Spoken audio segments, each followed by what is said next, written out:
5, 4, 3, 2, 1.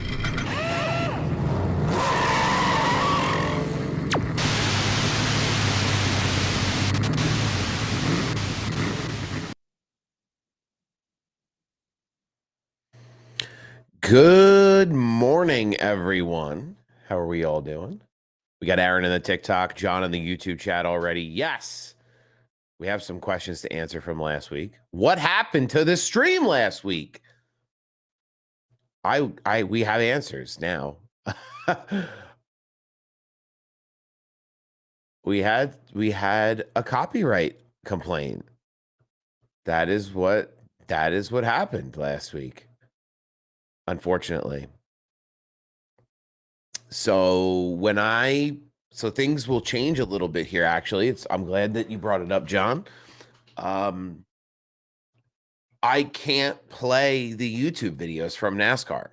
They copyright strike us every time we play a YouTube video for more than 10 seconds continuously without any other audio. So out of respect for Taylor and for the fine creators that I've assembled at Above the Yellow Line Media, I am just going to elect not to put them up on screen during my Splash and Dash morning show here until we figure out a solution, maybe, or just go a different direction in terms of like how we structure the show for the morning. It was super. I loved doing it where it was like the first hour we chit chat and kind of break things down, and then the second hour was more of a okay, let's watch it together. I thought that was like a really, two-pronged approach to understanding the race weekend. But we're still here. We're still gonna do what we got to do. We're gonna talk. We're gonna work off of one another. We're going to close our eyes and use our imaginations. That's like DBC, where if you've watched DBC visually on YouTube, they have a monitor that sits down in front of them, away from the table, that they watch highlights and have show notes and recap, but they never show it on screen because of this exact thing. So, Aaron, what's going on? Big Dog, the crew chief, in the chat.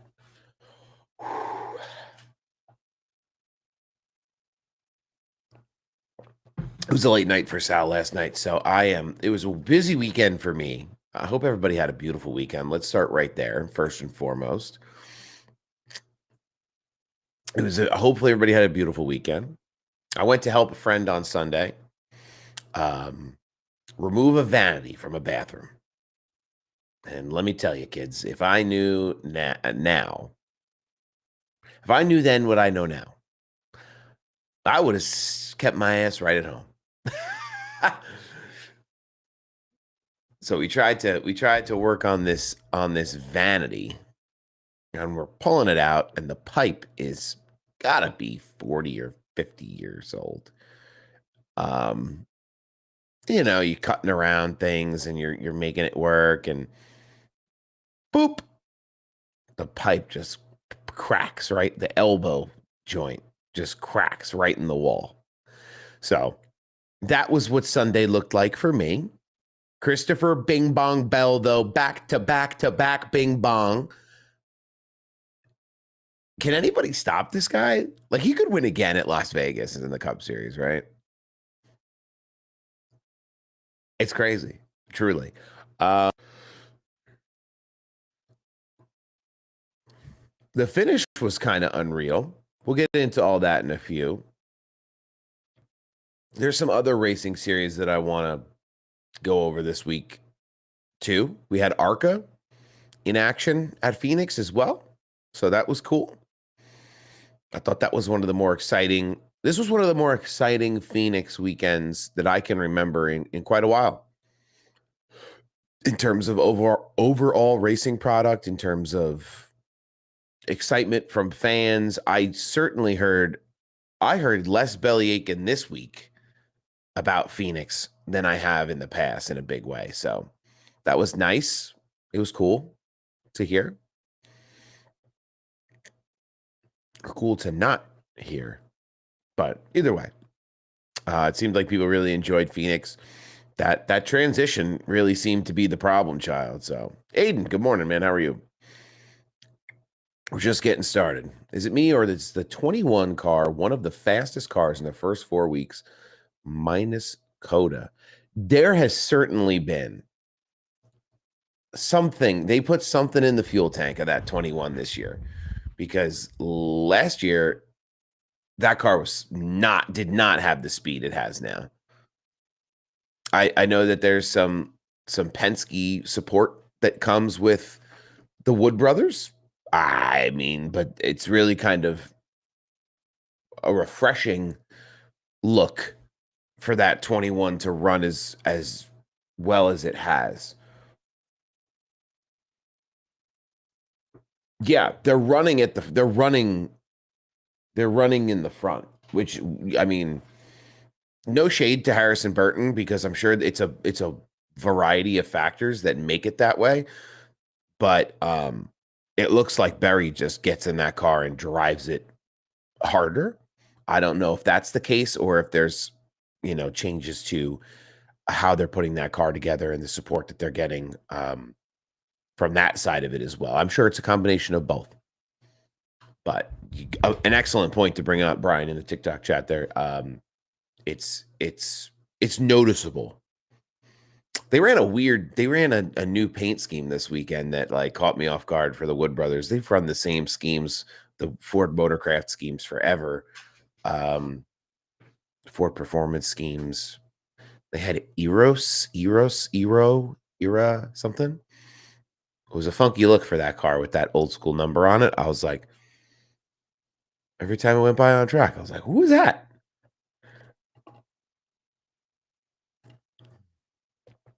Oh, man. All right, we're getting the coffee in.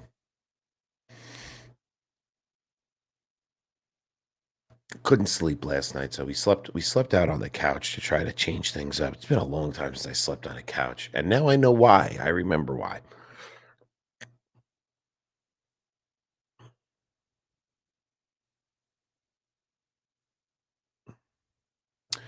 So let's go back before we go forward. Let me go through my notes here. So let's recap a little bit of. We had questions about Coda, about Berry. So we'll go back before we go forward. So do you think they should run the softer tires full time on short tracks? Denny thinks so. I think whatever the drivers collectively can come to an agreement on is what they should run. If drivers come together and say, these soft tires, this is better for us full all the time, 100%. If that's what their preference is and they feel that that's what gives the best entertainment on track, but also provides the opportunity for drivers to show their skill sets in the best way, I think that's the ticket. That's the combo that they've been looking for quite a while. I thought the combination of the two styles of tire gave drivers the opportunity to try to change up strategy and get points in the stages in different ways. So like, Ryan Preece threw him on pretty early. Excuse me. Joey Logano got that crazy penalty. It's not a penalty to me. I understand that there's rules. But I would be irate if I was penalized like that. He did go below the yellow line, but it's like kind of nitpicky, I think. But that's why I don't make the calls. I sit here with my head floating on the screen, and we all have a conversation about it. Oh, Aiden, thank you for the join the team heart crown king guy. I appreciate that. I still don't know how the TikTok gifts work. I should probably figure that out. But we'll talk more about the tire as we go on. But last weekend, right? Coda, Connor Zilic wins that race in a dominant fashion. That's how we got here in the Xfinity Series. Cup Series, Christopher Bell won his second straight after Atlanta at Coda, with Kyle Busch nearly bringing it home. So that's kind of the if you weren't with us last week, that's where we are now. That's how we got here really quickly. Um, the Phoenix, we go to Christopher Bell, third straight win. He's the first driver since Kyle Larson in 2021 to win 3 consecutive races. And he's the first since Kevin Harvick in 2018 to win 3 of the first 4 races of the season. And when you think about how hard that is in the Cup Series, like Daytona, Atlanta, Coda, Phoenix, it's not like they're similar styles of tracks. They're all very, very different track styles. Now you have something with an option tire. There's a lot of new things and different variables that factor into how you can win 3 of 4 races. And it's amazing what that 20 team has put together. I mean, by the skin of their teeth kind of this week. I think Denny was there at the end. He just eked it out. That's all that matters at the end. But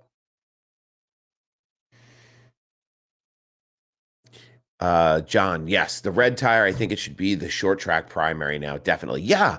I think the fall off of that tire, I think they were talking about it on Actions Detrimental, a rare same day, late night Actions Detrimental, which was really nice. I love that like quick turnaround. Like I watch the teardown live on Sunday nights when I can. But I love being able to get that immediate recap from drivers and from people like Jordan Bianchi and Jeff Gluck. Sorry, it's still early. It's only 20 after 7 here for me. So, yeah, I thought it was interesting to hear their thoughts. I hope they do something with this tire at Bristol. I remember, we all remember the spring race last year. Oh no, somebody pissed in the bucket. And, it was unreal last year at Bristol. The racing product was undeniably something we were all entertained by, something we had never seen really before in this next gen era. And how do we do that again? And I think Goodyear is doing the work behind the scenes. They're doing they did a 12-hour tire test. Today's Tuesday. So they did it yesterday at Phoenix with the soft tire, just burning tires up, 50 lap runs, burn them up. Let's see what they do. So it'll be interesting to see what the data is that they kind of pull away from that tire test to take forward to some of these shorter tracks the rest of the year. I think there can only be positives that come out of tire testing like that. So Joe, thank you for the follow on TikTok. I appreciate you. Bell pushed him up the track off of turn 4, and that was the winning move. Yeah, that seemed to be the theme of the weekend, to make the space you needed to make the pass at the start finish. So the ARCA race was kind of a different mess, where Butterbean Queen ends up not getting the win that he probably deserves.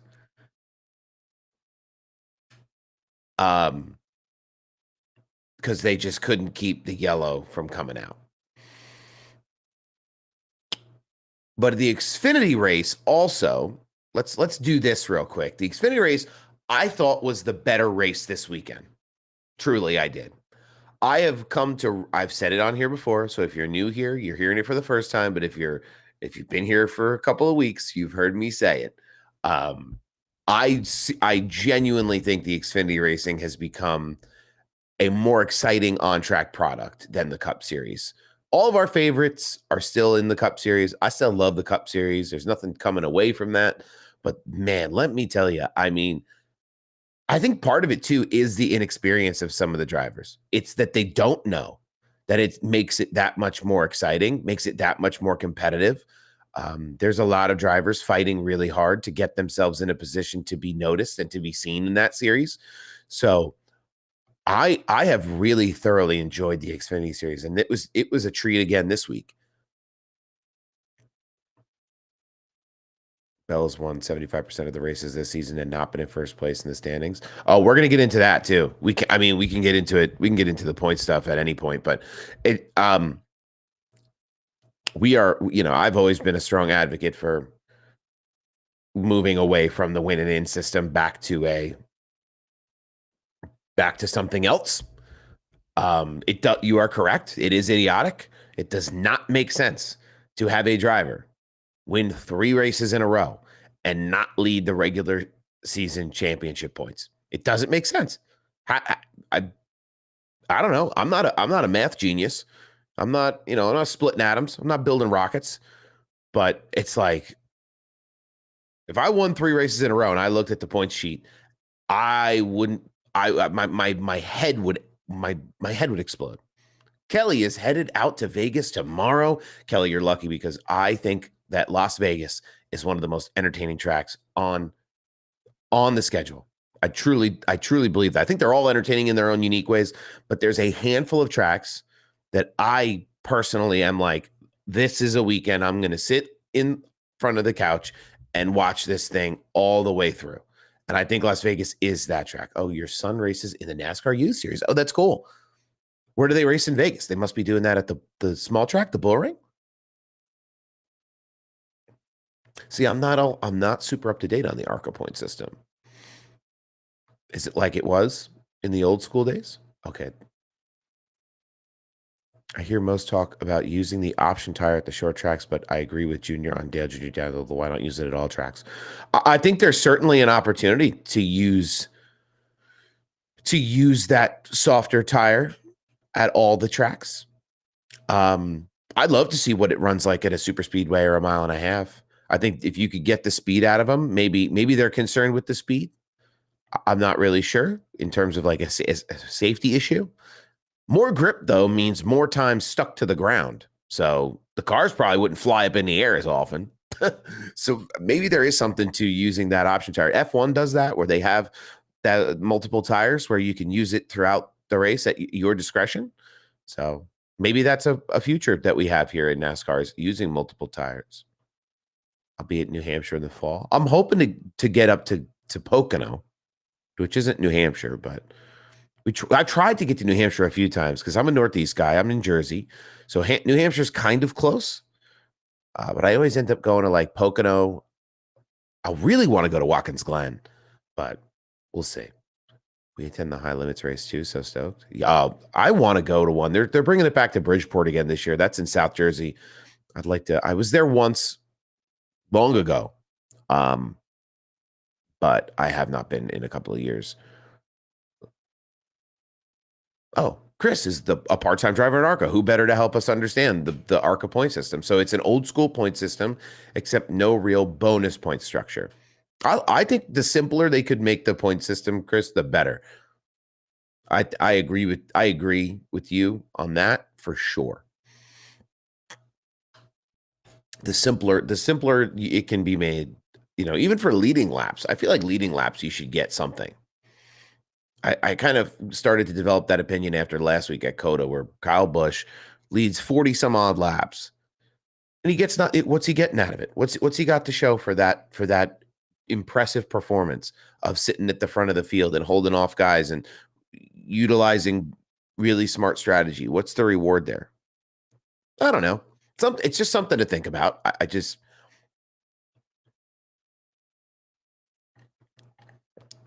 You race at Wall. That is the home track for Sal.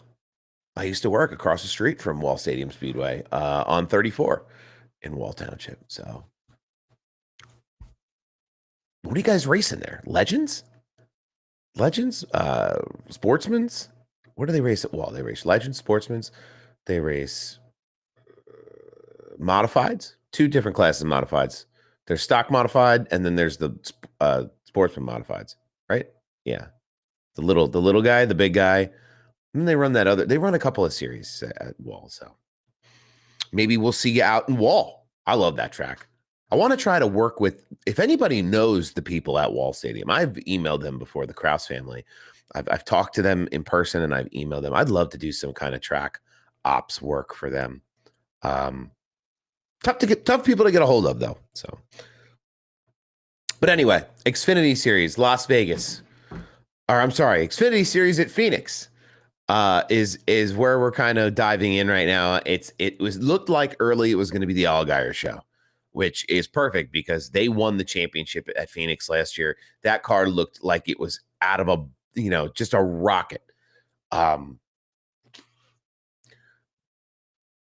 think the worst incident of the day to me was the unfortunate mistake of Austin Hill banging up against that wall on the inside of coming back to the start finish there and cleaning out the 00, who looked like he could have won this race, to be really honest with you.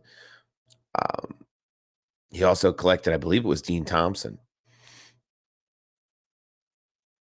But the finish to the Xfinity race is what everyone talked about. I know the CW. I got a million comments about this on Instagram. I know the CW in Atlanta cut away from the final lap. Not cool, CW affiliate. But you got to understand, that's not CW, the broadcaster's fault. And I love how they took accountability for it right away, where they came out on social and they, I'm sure they had a press release too, where they said, like, this was a mistake. This is what the broadcast affiliate was doing, and we're going to ensure that it doesn't happen again. Now, I haven't seen accountability like that from a mainstream broadcaster for NASCAR ever. Fox does that. You just chalk it up to another one. Nobody's going to come down from the rafters and tell you they're sorry. So I'm going to start with that. But I thought the broadcast for CW for this Xfinity race was awesome. The call from the booth on that final lap was really exciting. It got me excited like we got excited last year with Lee Diffie back in the chair. It's just about that chemistry in the booth and getting the energy up the last lap, building the story on the last lap. As they come around, let's have this conversation about who's out in front and how they've competed with each other in the past. And it being the situation it was, where Eric Almirola is better now that he's retired than he ever was full-time, in my opinion. At least it seems that way. Guy's dominating in the Xfinity Series regularly. When he wins races, he's winning races. But that hole, I can't show it to you. I apologize. But that hole, there's 3 cars, 2 wash up to the top, 1's down on the apron. And I love the move, the heads-up awareness by Alex Bowman in that 17 Hendrick car. Just squeaks, eeks, and deeks right in there to the front of the pack. I thought that was an A++ move. So it was really nice to see. I like Alex Bowman. I think it was nice to see him make a hot move like that, have the chance to fight at the front. Now, obviously, that wasn't for the finish. So they go back around another lap, white flag lap. Almirola chases him in. Bowman elects to give Almirola the bottom a little bit, which I think was courteous and respectful of Alex Bowman to give him that room to race it out to the finish. And Almirola runs him up the wall, slows him down, and gets the win. Now, excellent racing product for us folks at home. Love it for us at home. What is this? Hold on. Chris is saying there's too many storylines. It's racing. Focus on the racing fans instead of trying to bring in the fans.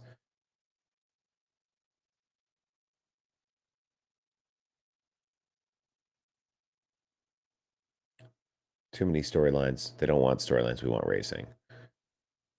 I agree to that with that to some extent. NASCAR has kind of made it a habit to create storylines off track. But I think the storylines this weekend, for me, I think a lot of them were on the track that I focused on. I mean, everybody's going to focus on different different things that they take away from the weekend. I think this weekend the product was so good at Phoenix, which is I can't believe I'm saying out loud because I've been a critic of that track product in the past, but I just starting in that Xfinity race, when I saw that video, when I was watching it over and over again, I could not believe we had a photo finish at Phoenix.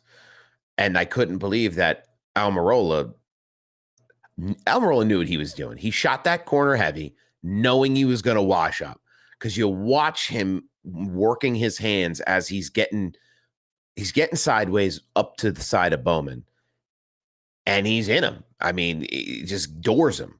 Oh, well, that's hard racing. And it is. If I'm Alex Bowman, though, I'm irate in the moment. I think you go back and you look at it, you understand why guys make that move. You're making a move to win the race. I think 10 out of 10 of us make that move to do it if it's us. So I'm not criticizing it in that way. But if I was Alex Bowman and I made that hot shot through the middle to get to the front of the pack, to have it taken away from me on a last lap kind of slide job that wasn't a slide job, it was a door job. I'd be kind of peed. So sometimes in racing you have blowouts. NASCAR doesn't exactly fabricate things, but I feel like they usually steer the race to certain close outcomes on purpose. Yeah, I think they do. I think they do try to create an environment that promotes excitement. I would put it that way. In the most legal way I can think of. That is the way I feel like NASCAR, like we got debris cautions at Daytona this year. For what? They didn't show debris. I mean, and there might have been debris. Don't get me wrong. I'm not saying there wasn't, but they sure do. There sure are some convenient happenings around the track. When it's time to they're a little low on fuel, or let's re-rack the field, and stages are not going anywhere. So let's just, we could talk about how they should give them the stage points and not have the cautions, but I love the conversation about it, but I just don't think there's ever a world we're going to live in with this next gen car where we're going to get rid of stage points. I want to go back here. I missed a couple. If I'm Alex Bowman, I'm staying on the bottom. I think you make a great point, Anthony. I think Eric Almirola would have knocked him out of the way. I don't think there was a really good alternative for Bowman in that moment. I would not have wanted to have had to make the decision myself if it was me. So maybe in hindsight, he would have had more of a fighting chance making Almirola move him or chase him down on the bottom. I think it's just a respect thing where Bowman says, okay, I'm a cup driver. He's a part-time Xfinity driver. Let's race this thing out. And that's not the way it shook down. Do you think Bowman will be moved for Hocevar at some point in the future, Hendrick? I don't think so. At least not right now. I mean, the performance of Hocevar has been good. We saw Atlanta. That was great. Love that for Hocevar. He ran good at Coda too. But I don't think Bowman is running poorly enough to replace.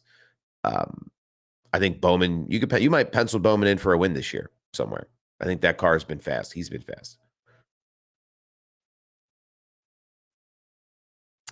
I can't remember the last time I saw a real rear end whipping when one driver. I mean, last year at Bristol, Kyle Larson at Bristol last year was the one that I think of immediately, where it was the Kyle Larson 500. He just was at the front the whole way, and that was it.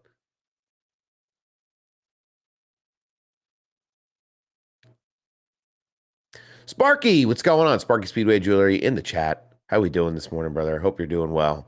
I'm scrolling back through the comments now, so I'm catching up. Sorry.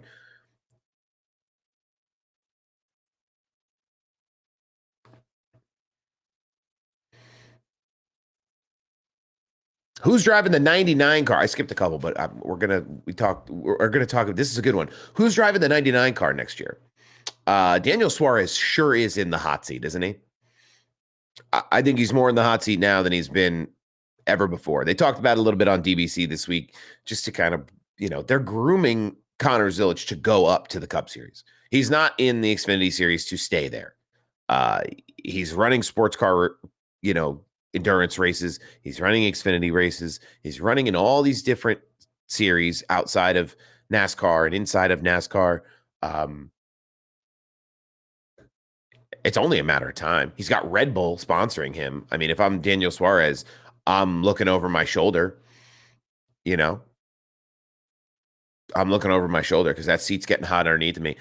I honestly, I'm going to really, really feel like I am at a lack for knowledge, but I don't even remember where Suarez was before. Where was he before the 99? I don't remember.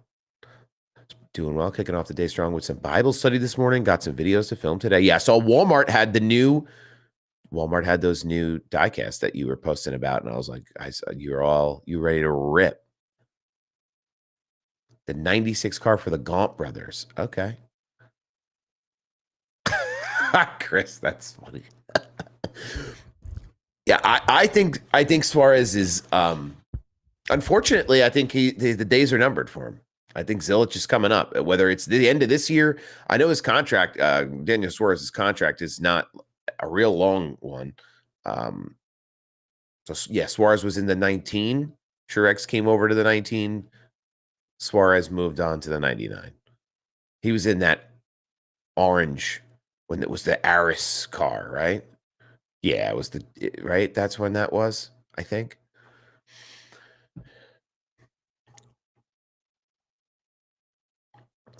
But I think Connor Zilic is in that car. Maybe not next year, but the year after. Maybe they give Suarez one more year. But I feel like we talk about this every year. Right. He took Cousin Carl's ride. Cousin Carl coming to the download this week for Dale Jr. I can't wait to listen to that one. I hope Carl Edwards comes back in a Casey Kane-esque style to run some Xfinity races. I'd love to see some of these like retired drivers that have moved away from the Cup Series. I'd love to see him. I'd love to see all of them kind of make their way to the Xfinity Series to run part-time. They are still going to Mexico. Yes. That rumor, I posted about it. I don't know. I'm not a real journalist. I'm posting what I see trending online, right? But I did update those posts to reflect that NASCAR had come out and debunked them directly. So they will still go to Mexico. I think there was a variety of factors that went into that rumor. When I said in that video, contributing factors outside of their control, I was hoping people kind of picked up on the climate of the relationship between the two nations right now. That seemed to be maybe something that was going to play a contributing factor to that race weekend. But I think it's, they've made a big investment. They made a big investment in going to Mexico. The marketing around it, the way that they've approached all of it has been tremendous. So I really would be stunned if they didn't go. Ty Dillon has been solid. He's been better than that car has been in the past. I don't know how solid is. He was shaping up for a good weekend this weekend at Phoenix, but it didn't materialize in terms of strategy.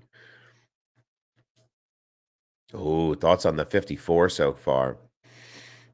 These are good ones today. The chat is firing off. This is the kind of stream I live for, where everybody's popping in the chat. Is my favorite types of shows to do in the morning when people are ready to rip. They were supposed to go to Daytona Road if they didn't go to Mexico City. Yeah, that I would like to see them do that track anyway. That'd be a really cool kind of homage to the 24-hour race and a bunch of other events that happen at Daytona. If NASCAR also ran that, I think that's a kind of a prestigious road course in America. I think for us. So that, you talk about COTA, you talk about Glen, you talk about Road America, maybe you talk about street course racing or whatever. I think the Daytona road course would be really cool to run. Thoughts on the 54 so far is it's not time. I don't think it's time to hit the panic button yet. I did comment on somebody's video last night. I said, hot take, Ty Gibbs will be a better car owner than he will be a driver, which in hindsight really isn't a hot take. He's already getting involved at the ownership level for Xfinity. I don't know how you get a guy to win a race in NASCAR. Like, how much money can you throw into a car? You have Denny Hamlin, you have Christopher Bell, who are performing at the tippity top of the sport, at least last weekend. And this is an 11 team too, where they changed things up this year. So they're dealing with new staff on that team, and they're still making it work. I think the 19 team has the most potential in terms of growth. I think the 11 and the 20 are kind of at the top of that growth arc, but the 19 team is getting closer and closer. But the 54 team just not quite able to get it done. I think you need a couple more weeks. I think you got to see him run the mile and a halves, and if he can't make some type of strong run materialize on the mile and a halves, then yes, hit the button, sound the alarm. There's a problem.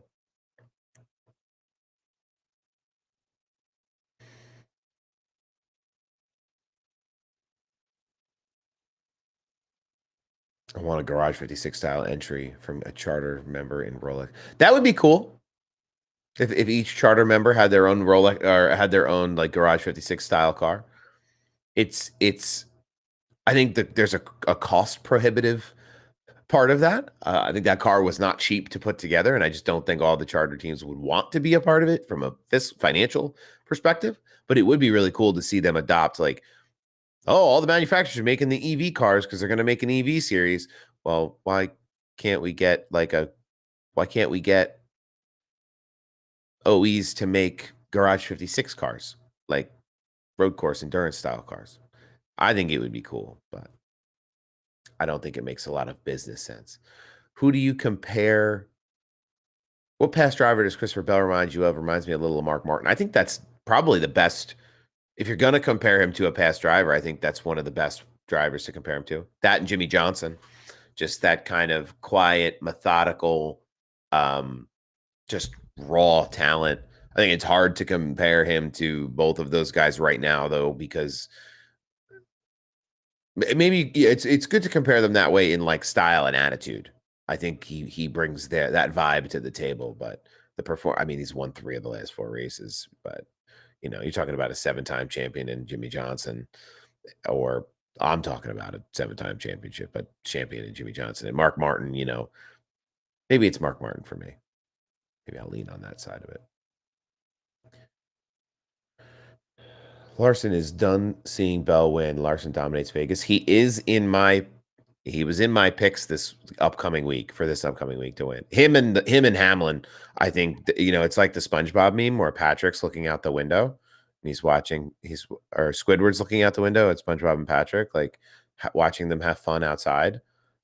I think that's what it feels like for those guys. They know that their cars are fast and they're going to come to play next week. I think the EV is actually cheaper to build. I have no idea what the cost is to build the EV car. It seems like there was a lot of R&D and development that went into creating it, but I don't know if they're adding that as part of the contributing cost to the overall individual build. But that's for smarter people to know than for me.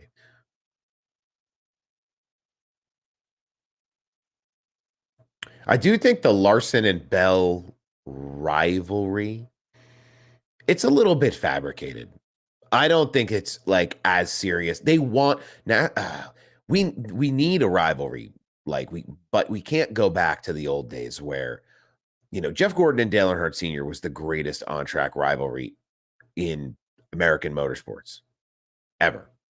I think you're not going to get that back out of smoke and mirrors. So it's how do you produce new rivalries with new drivers? Somebody who's the heel of the field. Denny Hamlin was that guy for a long time, and then he comes out with a podcast, and now everybody loves him. But there was people on Twitter after Sunday's race at Phoenix, asking why, saying, "Oh my goodness, I wished that Hamlin had won that race," which was unthinkable a year or two ago. I think Hamlin gets, for me, he gets less booze from me than he did ever before because of his transparency on his media platforms. That's what really turned my perspective of him around. Logano Keselowski was fun when they were both together at Roush.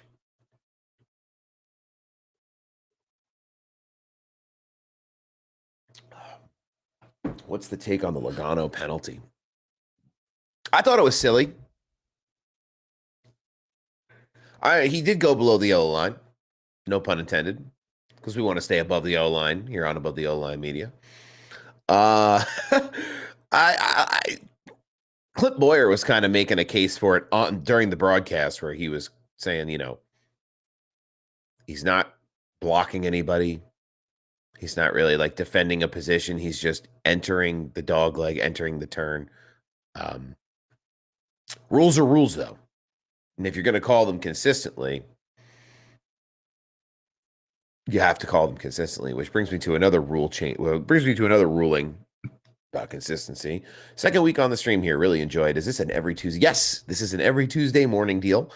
I don't really open the show well on TikTok. This is the Splash and Dash morning show. That is how we've branded the morning show here on Above the Yellow Line's YouTube, Facebook, Twitter, and Sal's personal TikTok account, the Slide Job Sal TikTok account, Austin. So thank you for being here for another Tuesday. I do pop in on TikTok once in a while outside of this too to stream maybe some iRacing, or I like to do the simulator behind me. I do a little drifting. We have fun on here and just chop it up and shoot the breeze sometimes. That's, we're having fun with that stuff too. So glad you're here. But yes, every Tuesday. The penalty for Austin Cindric doesn't make any sense to me at all. A hook is a hook is a hook. And you're setting a precedent, and there's no consistency in that call to me whatsoever. I don't. Oh, because the car is going slower. It's not a suspension. It should be the same. You're setting a bad precedence now. So I think they got that one wrong through and through and through and through. But that's just, consistency is not something we get from NASCAR in officiating ever. I don't know if we'll ever get it. Prime Kyle Busch was my favorite to watch. All the raw talent. All the raw talent his brother warned about, that Kurt warned about. I mean, primetime KB was something that I've learned to appreciate now that I missed out on kind of when I was a Kyle Busch hater. I've been racing a lot of asphalt on iRacing. Hopefully run into. Yeah, I pick and choose. I think they're in week 13 right now too. I think they're in week 13 right now between seasons. So there's some silly season things happening on iRacing, but I'll have to jump in there maybe a little after this, but we'll see. Next guy that does that, they will suspend 100%. I would hope. Try to get some control over the situation and help people understand like what the rules are here.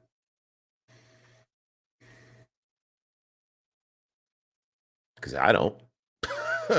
Bell running the 69K sprint definitely got the PA dirt crowd behind him. Local fan favorite. I think drivers who run dirt and oval track asphalt, whether it's Cup or Xfinity or whatever the level of the series is, I think they build better personal brands and have more fans. I talked about this last season a little bit, but I think for drivers that are trying to make a name for themselves and build a fan base, it's the only way to do it. Meet the fan where they are. It's true in any type of community building, right? Meet them where they are, be where they are, care about where your fan is. Go out, run dirt because you like it, because you're passionate about it. Yes, but understand too that you're building this community at the dirt track, and that dirt track community will build and support you in other endeavors in your racing career. We see it with Kyle Larson, who I think has been running dirt since before he could walk.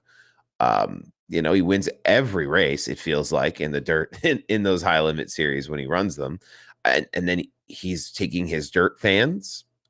They are his cup fans. And now they are his Indy fans when he runs the double. So I think there's such a unique value to having a driver who wants to race all the time and running and running and running and running. And I get not all the drivers can commit to that, but I love that Bell and Larson are doing it. Briscoe does some. Bowman does some. Bowman with the drifting stuff is really cool. Getting outside of traditional like motorsport to do drifting is super cool to bring new fans in. He also does some dirt racing, which is awesome. So building those communities and meeting those fans at new fans in new places and kind of capturing them is so important. I feel like to the sport, to motorsports in general too. And yes, 100%. It gives them. I think it helps build their skill level. I mean, what is it, right? When Kyle Busch runs the Truck Series races the same weekend as the Cup Series, on average, he finishes 6 positions higher in the Cup Series. That's the statistic I read when he ran at Atlanta. Obviously, getting more reps in. You're feeling the way the car runs. Different cars run differently. You're understanding a track maybe a little bit better, and it obviously makes a difference. So.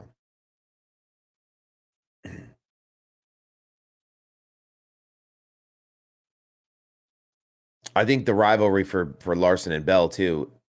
I mean, I think that really started at the Chili Bowl this year. I don't think there was much between the two of them at the Cup level until that Chili Bowl moment this off season for Cup Series, and they're trying to really string that out. I think you'll see them run door to door at Las Vegas this weekend, which is I think what the series wants. NASCAR wants that camera angle on those two guys.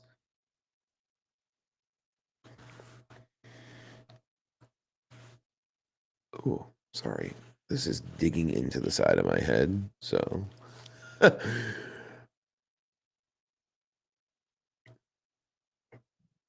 we've got just about 7 minutes before the top of the hour. This is usually about the time that I would flip the YouTube on, but no YouTube today. So we're gonna go as long as we can for 2 hours, kind of talking, which I wish I could show you the clips. I wish I could. But I would encourage you all to watch the extended race highlights from this weekend. Go over them, watch them again, because we were in for a good one this weekend. Sprint cars are more horsepower, more downforce, and less weight than F1. Definitely helps their skills. Well, yeah, I mean they're basically just winged seats with engines strapped to them. There's not much to those sprint cars. They're fun to watch rip around the track. They've been battling at Chili Bowl for years. Then JGR shut it down. Yeah, I get why some of the teams didn't want their drivers running in dirt because of the safety. They're essentially what they're doing is they're safeguarding their investment in terms of like their contract with their drivers. The same is true for like in the NHL for many years. There was teams that would restrict their players from competing in the Olympics because they were protecting their investment. The Olympics would come around right in, like prime time. And then guys, God forbid, got hurt. Star players. Well, now they're out. You can't use them in the playoffs for the NHL. I think that's why they did the Four Nations face-off. I think that was a cool alternative to that this year. But I remember the players, I remember when the league said, no NHL players are going to compete in the Olympics. And the players were like, what's the fine for that? Because I'll just sock it away now. I'll save it up now, because a lot of those guys wanted to compete at that level in that place. Rice Puddin', thanks for the follow. Yes. Lots of people in the Olympics were toward the end of their careers, I think. Yeah.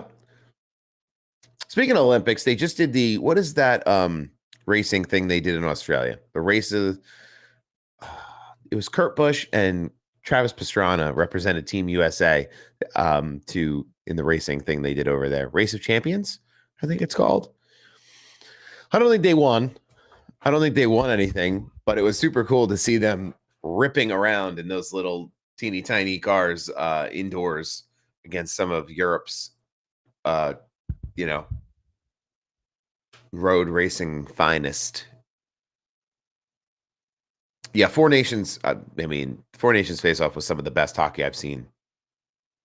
I think it was more exciting than some of the Stanley Cup matchups we've had over the last couple of years. So, not this isn't a hockey show, but we do like hockey here. NASCAR should allow all drivers to run points in all 3 series, in my opinion. Triple Crown potential. I think it'd be hard. It'd be hard to develop drivers. And I don't think sponsors and teams would be super amped to get their doors blown off by full-time cup guys who have way, way more experience if they would come down and run. I mean, you could limit it like it's limited now. You know, oh, we're only going to let you run 5 truck races a year. I think the system they have now makes sense for the way the sport is set up. I mean, those drivers who go down do get points for running in those series, right? They do get some of that, but not quite. You know, it's not quite a Triple Crown effect. There's definitely a development conversation to have. You know, Catherine Legg ran this weekend, and people really, really got onto that and really tried to like dookie on our girl Catherine because she did not deserve all the smoke she was getting. Um, and here is why, right? They put that deal together in 10 days. They knew she was going to try to do this. But they put the deal together to run at Phoenix in very short runway of time. And when you talk about driver development, I don't think Phoenix, she has a book of experience, but I don't think the driver development, the best place to do that is at Phoenix. So I was a little confused why that may have been her first foray into the Cup Series. It's not exactly the most, hop in and ride style track to get a feel for the car and the setup and the whole thing. So I'm sure it was a great experience for her to learn. I know people were getting on her for the single spin and all that, but it's just part of the sport. It's just part of the sport. So I thought she did really well for the equipment that she was given and the timetable she had to understand what the car was going to do. I hope we see her again somewhere else. You know, I just being at Phoenix maybe just was not. I think that was the final ingredient to the recipe that made that experience feel kind of sour. I hope she comes back at an intermediate track for sure, an intermediate to just understand how the car runs a little better. I think all this is in preparation for running the double. I think she's gonna give it a try in an open car at some point in the future. She'll run her Indy ride and then try to jump over and do it. More and more drivers are trying. I feel like are trying to gravitate to do the double. So that should be super interesting in the future. Somebody asked earlier too, and it just thought of it now because I know Kyle Busch has talked about interest in doing the double. Will Kyle Busch stay at RCR next year? And the answer is whoever pays him the most money is where he will race next year. I don't think he has any allegiance to anyone after, especially at RCR after his recent woes.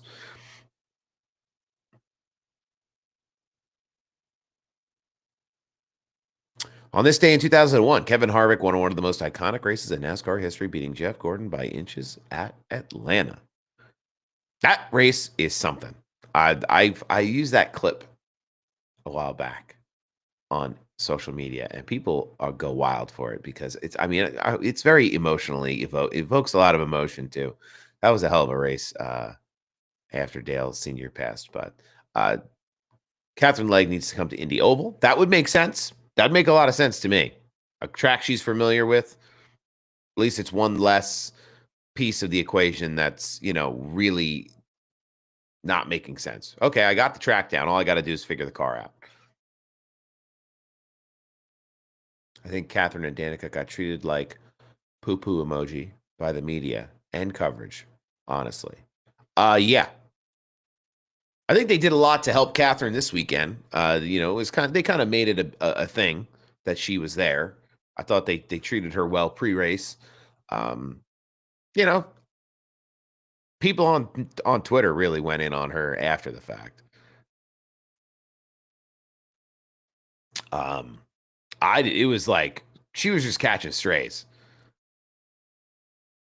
Because it's a good point, Wes. I think others need to. He said, "I think others need to compare Catherine's lap times to BJ's and not the field." We knew that 70. We know what the 78 car is now. It's an open car. It's a car that's not probably getting as much manufacturer support as it wasn't getting the manufacturer support they wanted when they were a chartered team. And they're, you know, I'd have to remember, or I'd have to think they're still probably not getting the most quality, high level support from Chevrolet. You know, Catherine probably helped bring some of that to the top, help bring some of that happen, make some of that happen. I do hope there's a future relationship there between the 78 team and Catherine, so they can kind of help develop that open program. I think open cars, you know, kind of going in a million directions here, but I do think I do think open cars are kind of a thing that is going to happen in the future. I think I welcome open cars in the series, as long as drivers are qualified, obviously. But I'm really excited to see who we can get jumping into these races, you know, even if they are at the back, just trying to bring some big names into the sport to take a shot at it. It was I was really intrigued by her doing it this weekend, and I hope we get to see her again.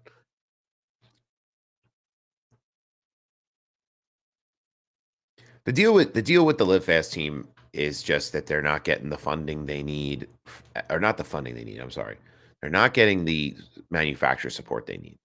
That's what's wrong over there.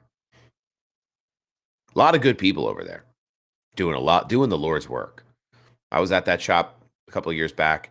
You've got you've got people answering the phone and working on the car at the same time. They are working on everybody's working on everything all the time, trying to make it better. But when you have some of the bigger dogs in the yard, like a Hendrick, you know, when you have like a Spire that goes out and makes that huge investment to be in the truck series, and those other investments they make in tech, it's hard to compete. Where does Suarez go next year? I think if he doesn't stay in the Cup Series, I think he hooks up with a part-time Xfinity ride like what Eric Almirola does. I think that's the future for him, unfortunately. I think it could be good, though. I think it could be good for him personally. His personal brand could probably benefit from. He's a good driver. Like, there's nothing wrong with him. There's just better drivers coming up behind him with guys like Connor Zill. Like, Connor Zill is just a generational talent. So open cars should be allowed to compete in a couple tests a year. I agree. Right now, they're really not. You have to have dumb money or have a charter to do testing, and then you have to be like a preferred partner of the OE. And there's a lot of politicking that goes on when it comes to developing these programs. When you're working with OEs, when you're working with NASCAR to develop. Oh, I want test time. Like, oh, okay, bring your checkbook. It's like, well, that's not helping the sport grow. That's not helping the teams that are up and coming. Small teams get bigger and bigger and bigger. They need a benefactor now to help them. And then you have, situations where you have teams like Spire that are essentially just farm teams for other Cup teams, which I don't think that's right all the time too, but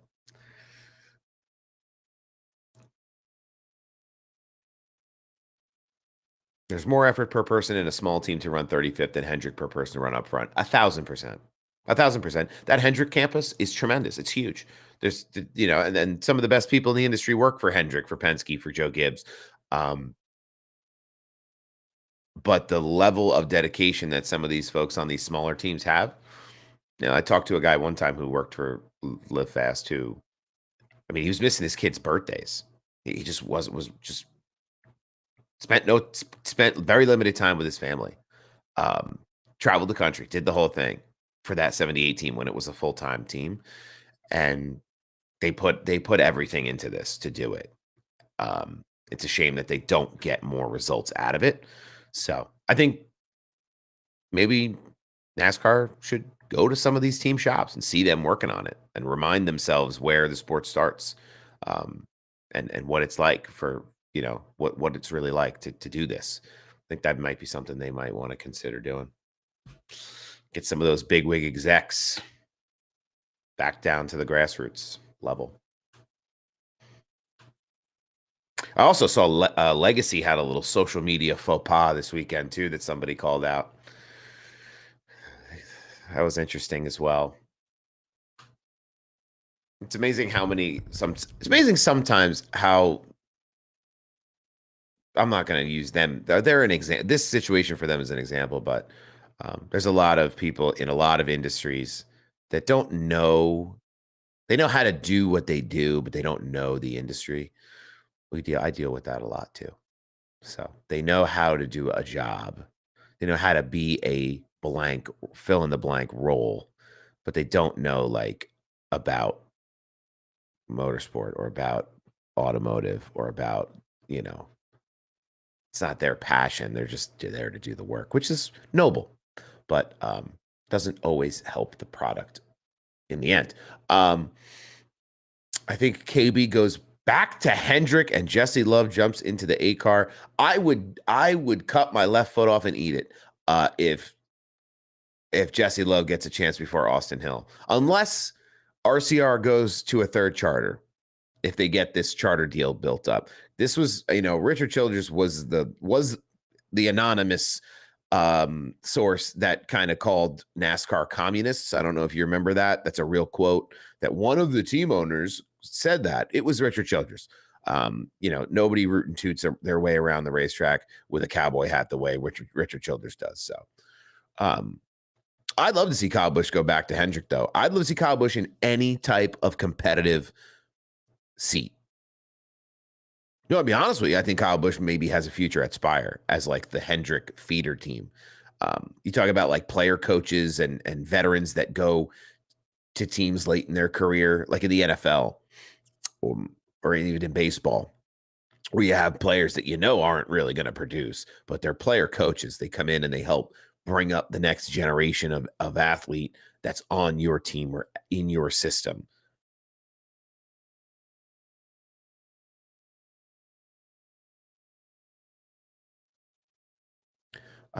Is Ty Gibbs on a hot seat? I think he's got to run an intermediate track this year and see how he competes at an intermediate. I think going from Daytona to Atlanta to Coda to Phoenix, I think those are all such wacky kind of different tracks. It's really not the bread and butter of the Gen 7 car anyway. So I think, if we go to Vegas and he runs really poorly in Vegas, I think it's time to hit the button and really think about what Ty's doing in that 54 car right now. He's got obviously the rest of the year, one win, and all this conversation goes away. And he ran super competitively last year, so I don't think it's out of the realm of plausibility for him to win a race. I mean, I think last year it was me and Ryan when we were doing our podcast.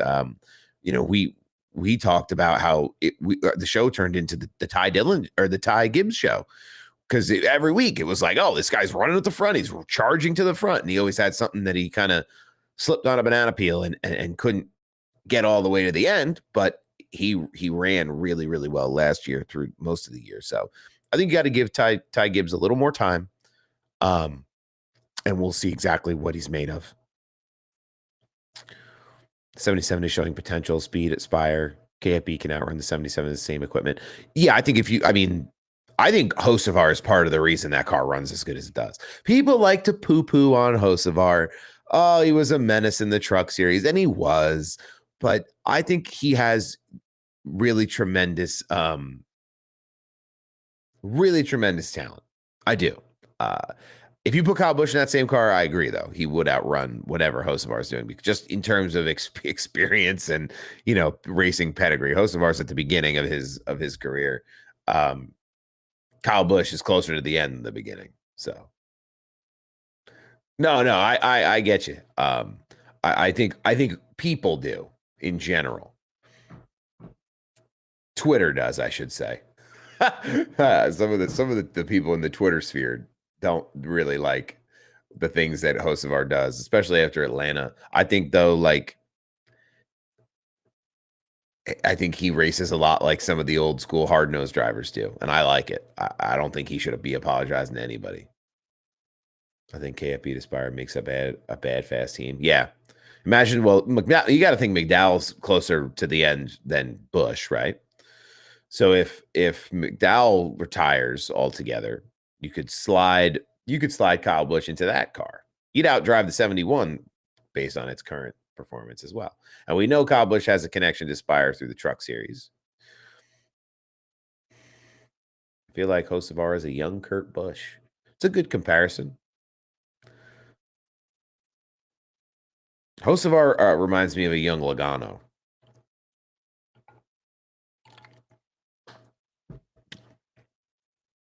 A young Tony Stewart. I mean, these are all good. These are all good people to be being compared to. If you're Carson Hocevar, if you're Carson Hocevar, these are people you want to be in the conversation with at the beginning of your career.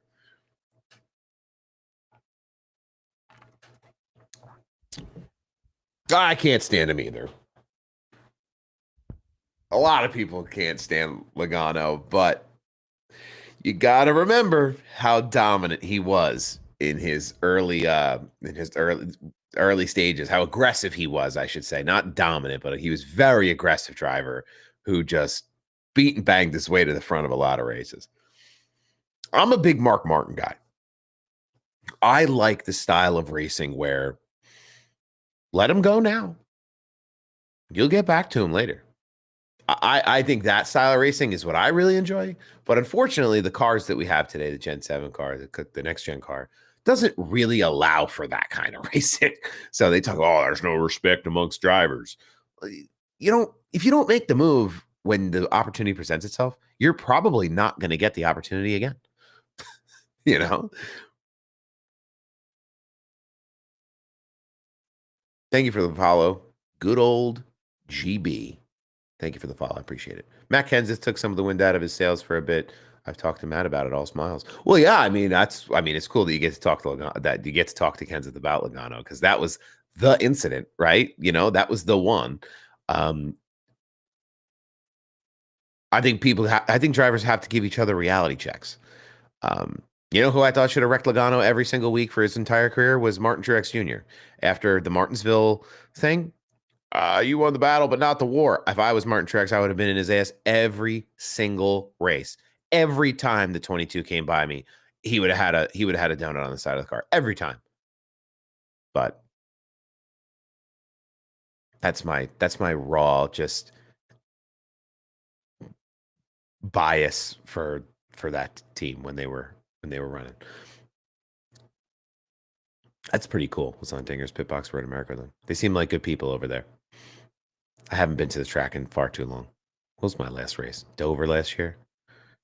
Dover. Yep, Dover was my last race last year. I never get to a lot of the fall races, unfortunately. I do a few in the spring. I'm trying to go to the Coke 600 this year. I'm probably going next year in 2026 for sure. Trying to do it this year. I have some time off in April that I want to spend down in North Carolina and Charlotte on a vacation, but there's no race down there. Maybe there's some local series going on like Hickory or Bowman Gray and stuff like that, but there's no Cup racing or Xfinity racing happening in April. But we'll see. I'd like to do a couple trips this year. Gen 6 had gotten that way as well, especially with the 550 horsepower package. Yeah. Love that Hocevar jumps into dirt late models. I love that Hocevar jumps into iRacing. I think that's going to be huge for the audience building, the community building aspect. Thoughts on Kyle Busch filling in for Kligerman at Vegas? That's in the Truck Series, correct? We're talking about Daniel, right? Kyle Busch wins in the trucks. Anytime he gets in a truck, he wins. It's disgusting to watch him run truck races. He plays with his food in the Truck Series. At least in Atlanta, he did.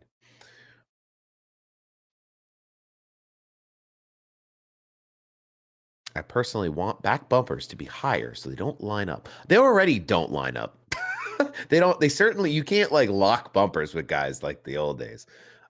It's way harder to push and really give people squared up shoves. No, you can't pick up the tires. You can't do that. I don't think NASCAR wants the tires making any less contact with the pavement than they already do in terms of like the cars flying up into the sky.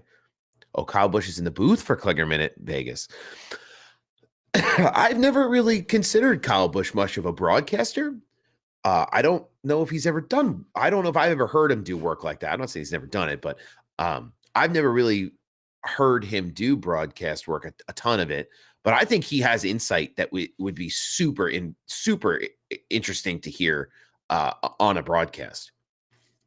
I think that'll be really exciting. I love Parker. Parker brings a lot of great energy. He's got a lot of great insight as well.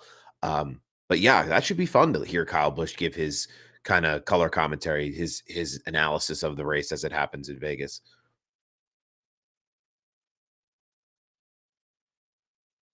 The scene host of our have 20 pit lizards lined up at his trailer at Eldora. I'm sure he's a popular guy in those situations. Well, that's the whole thing, right? I'm looking at these comments, right? I want 900 horsepower back. Miss the old days when the engine builder could win or could build an engine. Like, it's not going back to the cars are single source parts, right? There's a reason that they're single source parts, and they're not. I don't see how they're really gonna shake it up. They cry that it costs too much money to put the cars together as it is now, and the reason they went to the single source parts was to alleviate costs.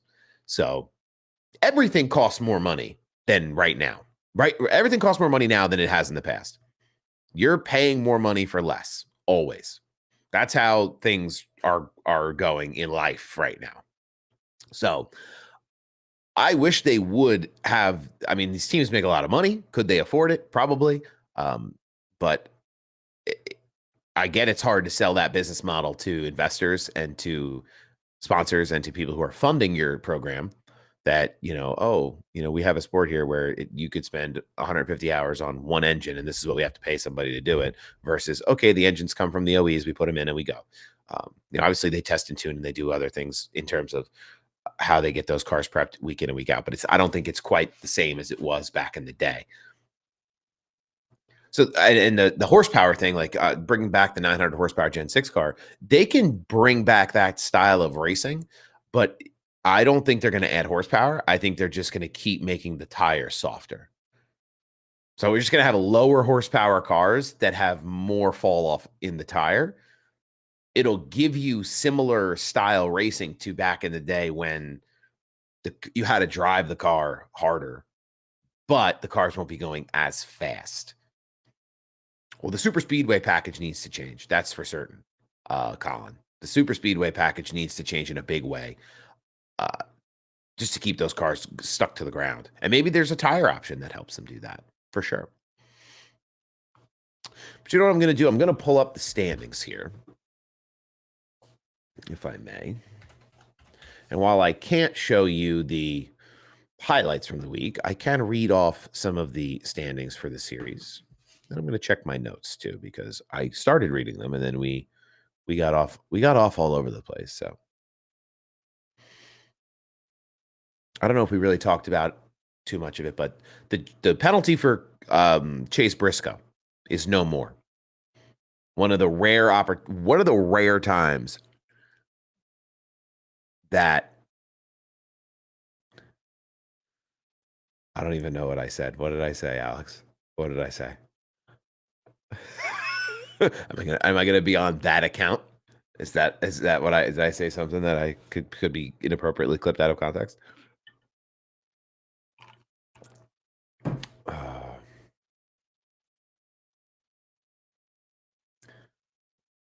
Actually,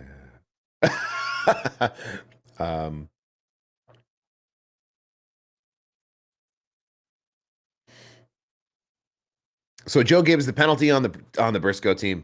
Oh yeah, that sounds about right or something I would say.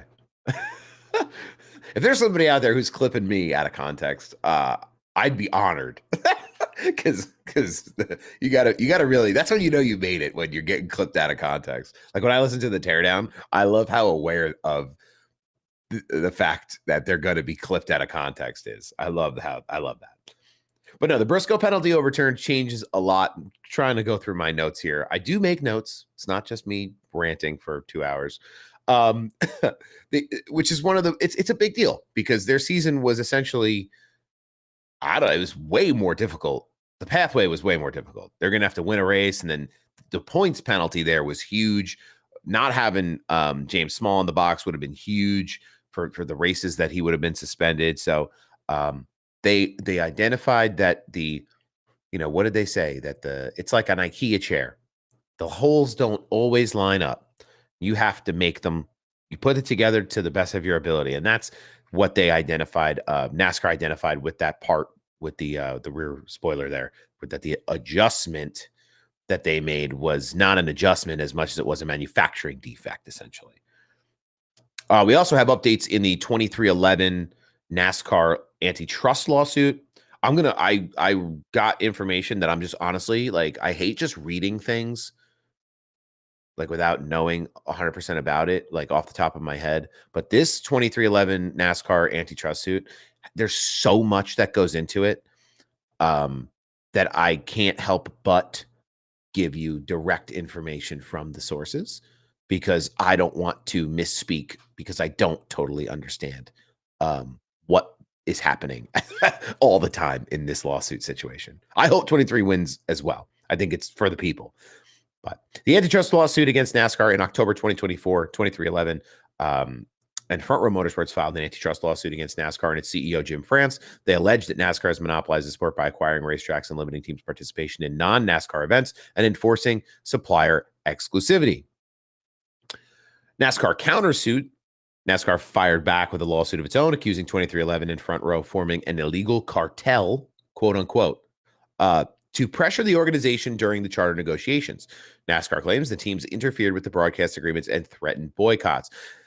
Isn't it a little bit hypocritical for NASCAR to call someone else a illegal cartel? Isn't that a little hypocritical? It might be. They might want to think about that. That's all I'm saying. That's there was a recent update. That's the one I'm getting to here. Curtis Polk, Michael Jordan's business manager and co-owner of 2311, is also named in NASCAR's countersuit, accused of leading efforts to disrupt negotiations. So NASCAR is trying to sue Curtis Polk now. You can smell the desperation coming off of these people, right? They know they're grasping at straws. The skeletons are falling out of the closet, and they don't want to get to the trial. They want to see this go away before they have to open up their book in front of a judge, and it becomes public record. And I wouldn't want to see it all come out of the closet either if I was NASCAR, because there's a thick book on what they've done over the last 76 years. And I don't think all of it's pretty in terms of antitrust and monopolization and predatory business practices and things like that. I think there's going to be some things in there that they're not going to want people to know about.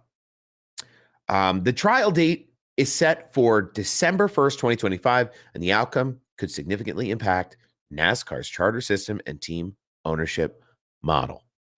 So there's kind of a hybrid of fact and Sal's opinion on the lawsuit conversation.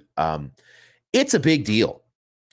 And also too, like, I'm not a legal expert. I don't know these people that are involved. I don't know team owners like that. You make friends with people on the internet through the industry who answer your tweets and you chat with and you work with. But all I hear about Curtis Polk, you hear it straight from the horse's mouth from Denny Hamlin. He talked a little bit about it on Actions Detrimental. Curtis Polk's been a business owner for years and years and years and years and years in multiple different sports. Has had a seat at the table his whole life doing different things, making money. I have to think Michael Jordan is a smart guy. He doesn't get involved with people who don't do the right thing, who don't make money, who don't do it responsibly to protect themselves and their brand and the Jordan brand. Because as big as the Jordan brand is, right, as much success as the Jordan brand has, you have to think that there's just as many people coming after it to try to tear it down. So you have to have good business partners. You have to have good lawyers. You have to have good people around you to continue that sustained success. And I don't think, I mean, oh, we're going to sue Curtis Polk for wearing a piece of paper on his back that said, "Don't ask me questions about the lawsuit." Like, that's where I get to the point where it's like, all right, smells desperate. It's not looking good if that's where you're going with this. So, we'll see what happens on the trial date. I'm sure there's more information to come on this as we continue through the season. I don't think NASCAR is really getting their way as it is. I think the 2311 and Front Row are making significant headway. MJ is smart, loves to win. You know, he's eating it up. He sure is. And if MJ didn't think it was worth it, he wouldn't be doing it. Absolutely. I mean, he's essentially funding that team out of his pocket to some level, like the Air Jordan stuff and the they built that building, Airspeed. Like, he's making a sizable financial investments here. You know, we're not just la-di-daing around. This is multi-million-dollar stuff. People don't put that kind of money into anything unless they're confident that they can be successful doing it, or they really have a passion for it. You know, he was the greatest basketball player in the history of the sport. And instead of continuing to own the Charlotte Hornets, he sold to move into motorsports. So if he didn't think it was worth it, he wouldn't be doing it.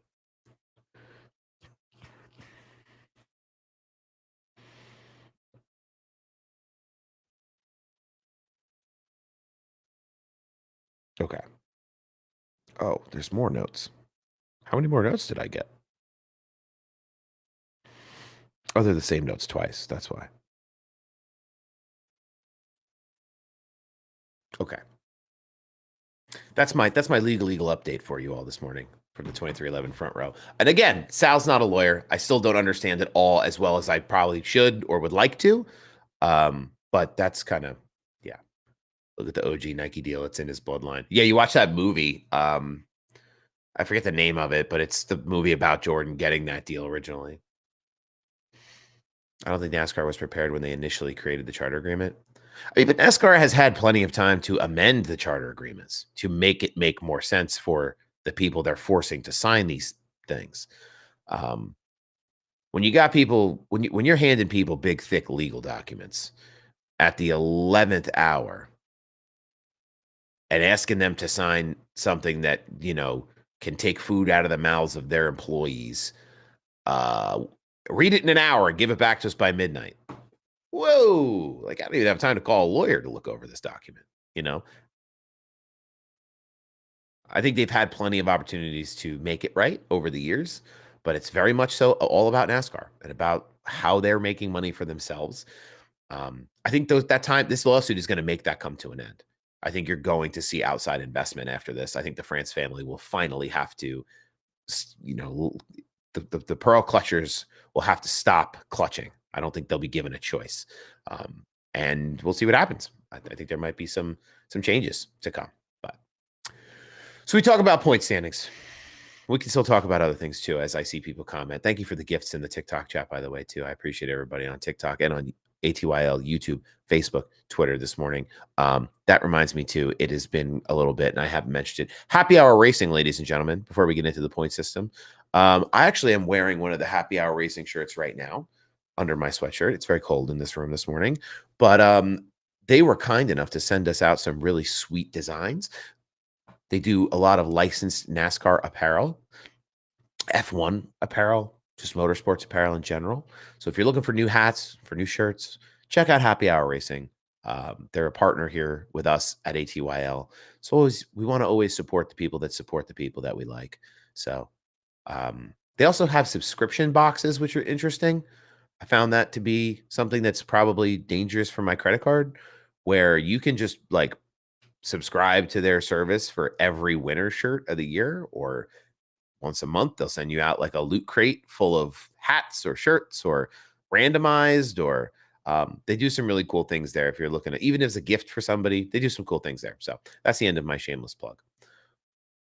But we're getting into the points, right? We're getting into the points. Let me see if I could pull up the camera on TikTok at the very least. Yeah. So on TikTok, you can see. On TikTok, you can see. On YouTube, I'm not running the risk of another copyright thing. I'm not going to be the reason we get in trouble on YouTube. So William Byron, though, is your points leader. So, 1 win, 2 top 5s, 3 top 10s, 100 laps led, 1 stage win. He's got more points than Christopher Bell that has 3 wins, 3 top 5s. Make it make sense. I don't know if I can. But Christopher Bell is in that second spot in the point standing. I really want to get into the space of NASCAR media, but living in South Alabama, any advice? I don't know if I'm the best person to give advice because I'm not really in NASCAR media, really, truly, genuinely. I do. This is kind of a less professional media than it is. It's less professional media than like a journalist would be, like the people you see on The Athletic or on Dirty Mo. But I got good advice from Jesse Punch one time. Just start somewhere. Start doing something and just continue to do it. Whether that means posting 1 video a week or writing 1 article a week or whatever it may be. The internet is your oyster, even if you are living in Southern Alabama or wherever you may be from. Get yourself familiar with places that you can be seen and heard in the sport. Make your trips to the track, make the most of those. Get that content, get yourself out there, and just be consistent. It takes a long time to be Taylor has been doing this for a long, long time. We're all just blessed enough to kind of be involved with her at this stage of her career. But, there's a lot of us who have been grinding away and you get an opportunity along the way. So that's my kind of plug. I have a picture in my phone of the Daytona International Speedway Media Center front doors. I keep that around just to kind of remind myself of where I am and where I want to go. So have a North Star you want to shoot for. Start doing it, even if it's small. Don't feel like you run your own race. Don't feel like you have to keep up with other people. Create your community and be a part of NASCAR media. We're all journalists now. We all have phones in our pockets. It's a different world, but that's my 2 cents to give advice. But no, William Byron is your points leader. Christopher Bell, P2 in the point standings right now, with Tyler Reddick rounding out the top 3. Ryan Blaney has dropped 2 spots, is now in the 4th position, right in front of Chase Elliott, followed by Alex Bowman. We talk about Alex Bowman. Is Alex Bowman the right driver for the 48? Yes, no, maybe, indifferent. He's in 6th in the point standings. In 4 starts, he has 3 top 10s. So he's running good races. So, Denny Hamlin is up 10 spots. He's 7th in the points now. So Denny's getting hot. Kyle Busch brings up the 8th spot in the points, followed by Joey Logano, who's up another 3 spots, and Chris Buescher rounds out the top 10. Some notable names outside of the top 10, though, are Kyle Larson, who's in 11th, so he's right there. Chase Briscoe.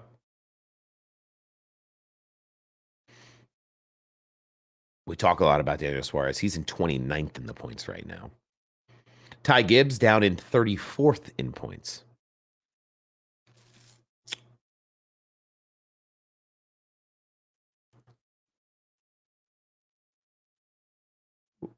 Sorry about that. We have to refresh our TikTok. Yeah, I appreciate it, Anthony. Thank you very much. I try. It's just it's a tough nut to crack. But patience is a virtue. It's one that I have to remind myself of a lot. So, I got into this a little bit later than I would have liked to in the NASCAR side of things, in the motorsports side of the world. But it's better late than never to get into things. So, you know, have good opinions and have fun. That's what we're here for. But no, Ty Gibbs way down here in 34th, Cole Custer in 35th. Those are names to me that are kind of surprising. There was a lot of hype there. Movers moving up though, Todd Gilliland, Ross Chastain moving up the list, 16th and 17th in points. But hold on. And then I want to look up the Xfinity. The Xfinity points too, I think, are something to look at. So Jesse Love is your points leader. He's got that one win under his belt. Allgaier, moved up 3 spots after Phoenix to second. Sam Mayer is in that 41 Haas entry. He's in third. Austin Hill, obviously not getting the results he's looking for at Phoenix, bangs that wall, cleans out a couple of guys along with him, but DNFs. So it's like, all right, he drops a spot to 4th. Sammy Smith in that 8 car moves up a spot after Phoenix. Sheldon Creed dropped again. Somebody who got caught in that wreck with Austin Hill. Taylor Gray ran a really great race this weekend. He was taking some big chances, trying to rip the bottom, get in that dog leg as deep as he could, really make up the most track position that he could, wherever he could find it in that 54 for Joe Gibbs in the Xfinity series. So that was fun to watch at the beginning stages of that race, was watch him just kind of climb and get that track position a little at a time and really work. He was working behind the wheel there. Jeb Burton is in 8th in the point standings. Christian Eckes is in 9th. Ryan Sieg rounds out the top 10. Eric Almirola is in 11th, though, which is funny just because he's part-time. People are like, oh, well, Eric Almirola is not racing for points. Well, the car is still racing for a championship. The 19 team outside of the driver is still racing for a championship. So Connor Zilich is 14th in points, even though he has the win. I hope this is updated.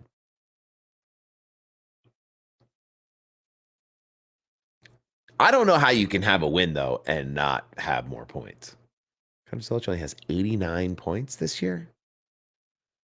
That's what the NASCAR website is saying. After Phoenix, yeah, March 8th.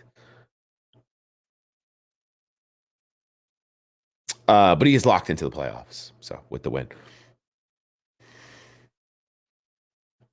Let's see where our favorite friend Anthony Alfredo is running right now in the point standings. Probably not where he wants to be. He's in 29th.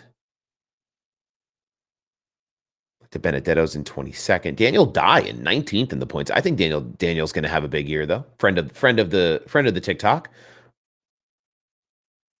Connor Hall also has been in this TikTok before, these lives before. He won one of the Car Source races last weekend, I believe.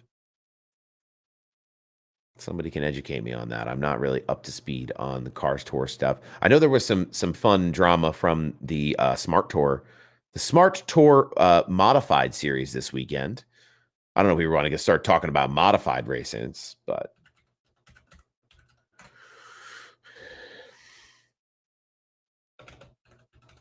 it was interesting who was involved in that incident, though.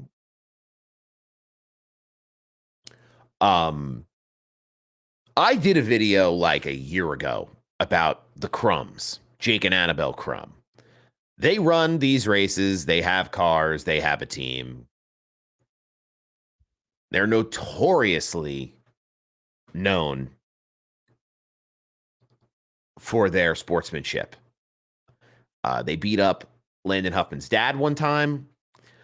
That was the video. It got taken off of TikTok. TikTok banned it, but or it's private because of violence. I don't know, but guy just rides people up into the wall. Maybe it's a situation where you're giving him a lot of benefit of the doubt. Tommy Baldwin was given a lot of benefit of the doubt on DBC, and maybe he feels a certain way and then says certain things in the media. But it's rough to see a driver like that just run guys off the track because he's slower. Oh, I'm not, this guy's not getting around me. Like, if you're that much slower where you need to door a guy to beat him, to wreck him out, to beat him, that's problems. That's no good. You can't be doing that. That's not good sportsmanship. That's not good for motorsports. That's not good for racing. Yeah, this is the full race at Florence. I'm not rewatching the whole thing. Yeah, Luke Baldwin won that race. Jack Baldwin was the one who got taken out by the Crumbs guy. Those Baldwin boys are making quite a name for themselves. I mean, they've always been big in the modified world up here by me because they're from Long Island. But they seem to be. Oh, hold on. Sorry. Now you got double faces for Sal. I know there's one of them is getting a part-time truck ride in the Thor Sport truck car. Truck. One of them is getting an opportunity to drive the Thor Sport truck at the NASCAR level this year. Those are the words I wanted to say. So there's some big moves for the Baldwins. You know, it's always nice to see the Northeast represented in NASCAR. It's very much so like a Southeast sport. You know, we're up here. We enjoy. We want to be a part of things too. Don't kick us out of the pool. We want to have some fun and maybe spoil a few good old boys good time once in a while. The Baldwins have the talent. They have the backing. And they have all the right connections to make it happen. I'm excited to go back out to Wall Stadium this year. I think, actually, while we're here, let's look up what Wall Stadium's schedule looks like. Stadium, the schedule kind of changes a lot, I feel like. Where's the thing? Where's the website? It moves, I feel like. Give me the website. The website, did they update the website at all? They haven't. There's like this big shark gif that has a play button on it.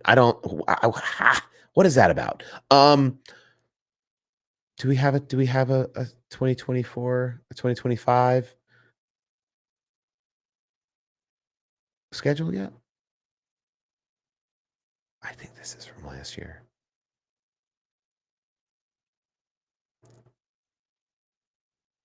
Yeah, there's no schedule for 2025 for Wall Stadium Speedway just yet. But I am excited to get back to the short track. So, I mean, I don't know how you don't.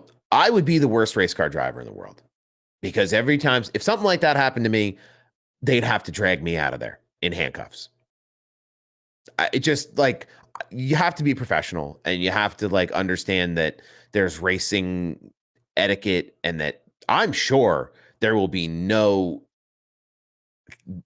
any type of respect on the racetrack between those two is gone now. If there was much to be there in the beginning. So I wouldn't, I'd expect it to get paid back on the racetrack. But I think for me, because of the history that driver has, Crum has, and the reputation there, I think a lot of people in the garage would have liked to see that guy get an ass whipping. But that's just my 2 cents. What do I know? I'm just a floating head on your computer screen or on your phone. But yeah, I thought he handled it really well. He told him he was number 1 2 times. So, he got the message there. I think he knew what he was doing. I was just surprised that the tour, like the officials didn't send him to the rear after the incident. You wreck a guy out of a race and then, yeah, it's fine.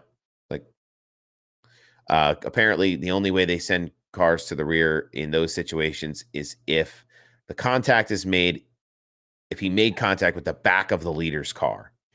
Door to door, not the same. So you can ride a guy up into the wall on his door, but if you knock him around in the rear and hook him or bump him up into the wall and he wrecks, that's not okay. So there seems to be some discrepancy in officiating, which why are we surprised? There's discrepancy in officiating from track to track, week to week at every level of motorsports. It seems like so. All right, so we got about 15 minutes left. I didn't think I was going to make all 2 hours today. I'm really going to be honest with everybody. I was very strongly considering messaging Taylor and being like, hey, what do we think about cutting the show down to an hour with no YouTube access if we don't want to get hit with the copyright strike? But I'm glad that you all were here. I mean, we're not done yet, but I'm glad that you all are here and providing these wonderful things that we can be talking about today, because it is what I wanted when I started doing this kind of reactionary morning show.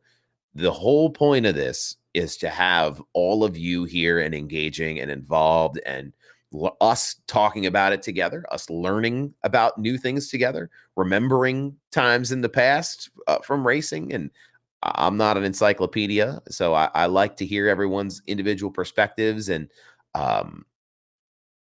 know what you're curious about. Talk about those things. So that's the whole point. I'm glad everybody jumped in here today and is being a part of it. What's up, Real McCoys? Real like a fishing reel. I like that. That's pretty good. How we doing this morning? This is the Splash and Dash Morning Show again. If you're new here, the 2 hours, we run it back every Tuesday, right here on Above the Yellow Lines YouTube, Facebook, and Twitter X accounts, as well as the Slide Job Sal TikTok account. You can find me on social media at Slide Job Sal, really just on Instagram and on TikTok nowadays. I have a Twitter.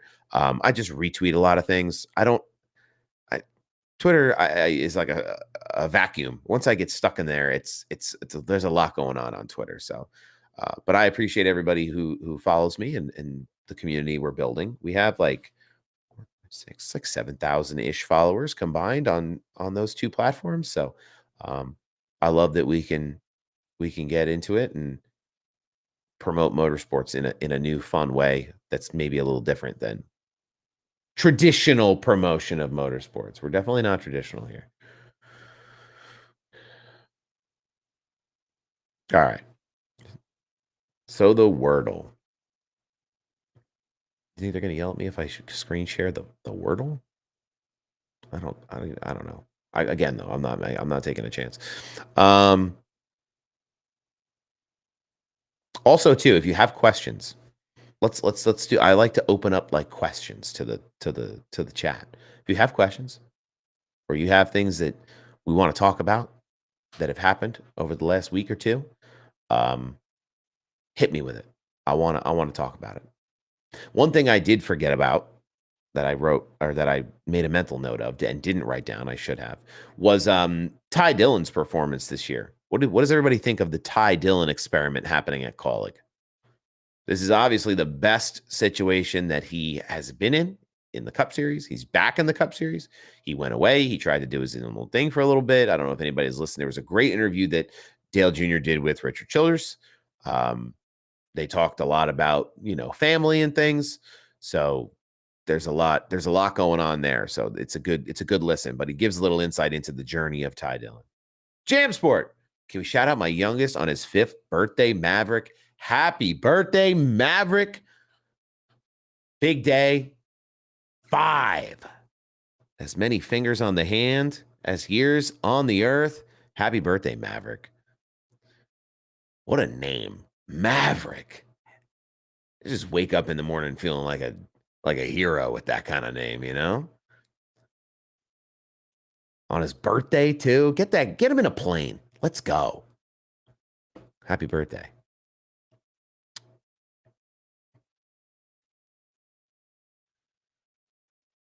Speaking of planes, that'll be the first word we put into our Wordle today. Of course, man. Yeah, dude. I want to be 5 again. Tell Maverick not to grow up too fast because taxes, they stink. Jobs, we don't want that. He's found speed, but he needs to finish out races and stay consistent. Ty Dillon. Yes, I agree. Very much so. He does. I don't know, the equipment he's got at Kaulig. He's overdriving it, in my opinion.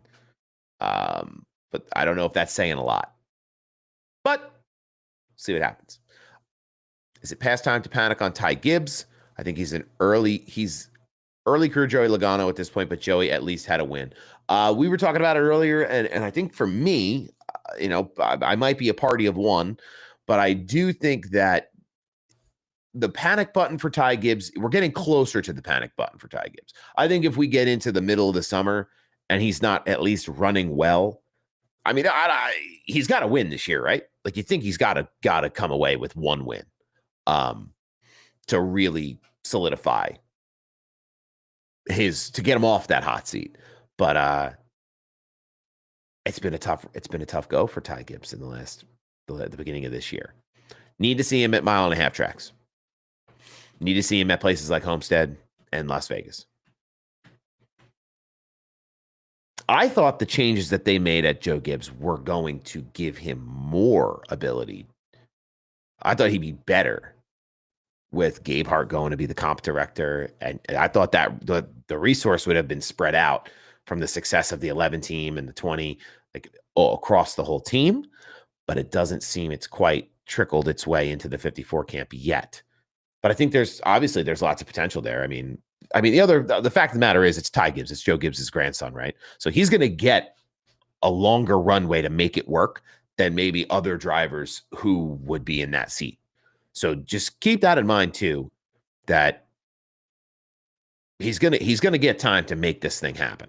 So we'll see how long it takes. But for me, it's a matter of when he gets the win, not if. But I think it realistically, it has to come like this year. Or he has to have some really strong showings that put him high up in the regular season point standings.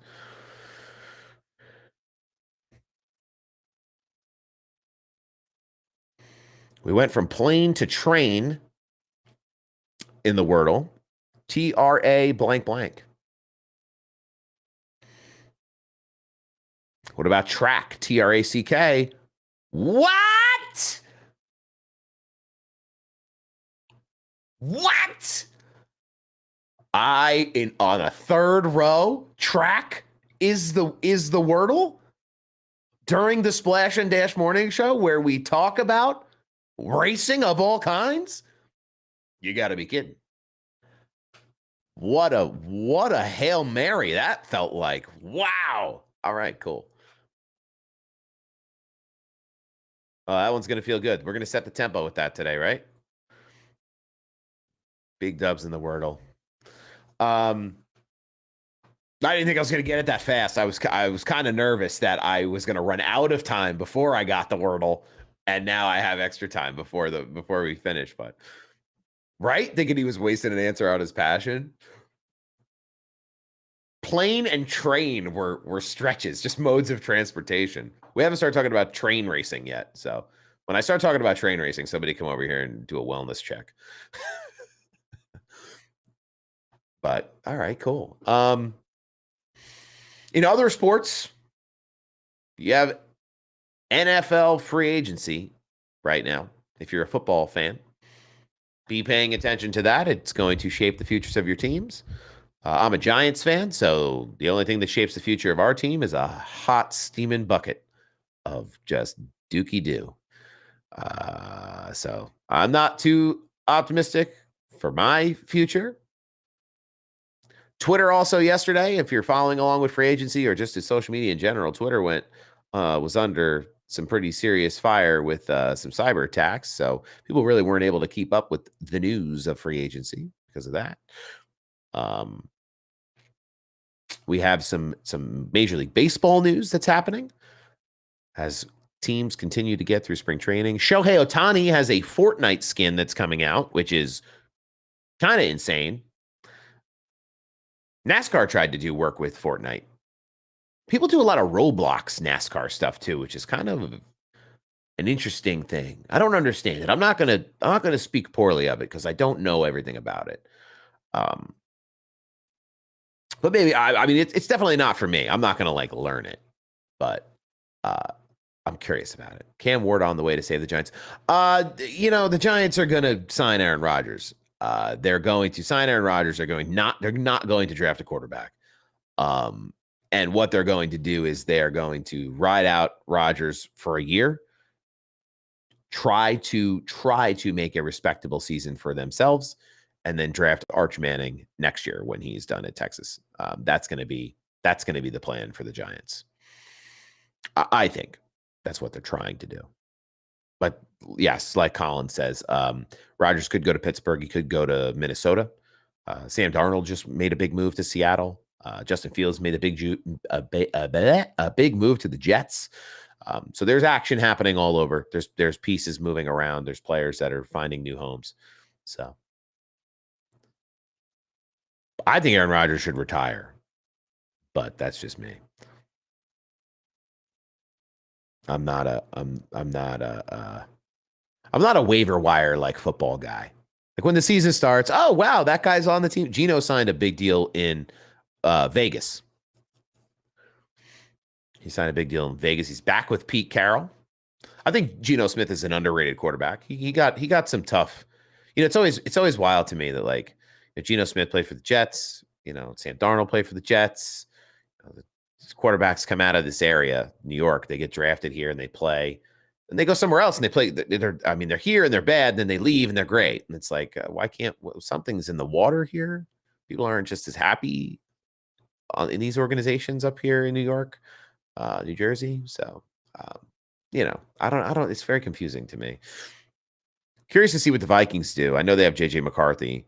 I don't know if he's ready to start games. He's coming off of that injury, but Brock Bowers with a competent QB may break records. May break more records. Yeah, he could. You know what the funny thing was too is all these guys who said they wanted to leave the teams they were on until they got the check in the mail. Who's the guy for the Browns? He got like a $40 million deal. He was like, I'm leaving the Browns. I want to compete somewhere. They signed him. they threw a bag at him. Kenny Pickett is going to the Browns, though, from Philadelphia as well. They traded him over there. I don't know what Jameis is doing. I think if you have a brain between your ears, Jameis is the quarterback you pick to start over Kenny Pickett. But yeah, dude. Thank you for being here in the stream, Jammed. Get him on the bus. Happy birthday, big dog. Mav's going to school on his birthday. Oh, man. Come on, Dad. You can't send him to school on his birthday. You got to take him out for the day. Arcade, Chuck E. Cheese. What are kids doing? Not Chuck E. Cheese is like my era. What do we? No school. You owe him a trip to the racetrack now. There you go. How about that? But no, thank you for popping in. We had 2,500 likes. He's begging to go, wants his friends to. All right, cool. That's cool. That's how you know he's got a good group of friends. He wants to go to school to hang out with his friends on his birthday. I love it. But yeah, hopefully everything in the NASCAR world settling in. We're going into week 5. We're going to Las Vegas. I'm really excited for what we're going to get on the mile and a half. I'm going to end up helping my buddy fix his house again this weekend, at least to a certain degree. But I'm going to try and do it all on Saturday and not have to worry about missing a lot of the race on Sunday. When I tell you this pipe broke in this kid's house, the insulation was wet underneath. The water got into the ductwork in the heating system. It was a lot. My knees were swollen for 2 days. But thankfully, we're not like totally incompetent people. We feel like we are, but we know more than we give ourselves credit for. And we got it all fixed up for him. So hopefully it won't be a elongated kind of process for him in his new home. So, again, thank you everyone for stopping by.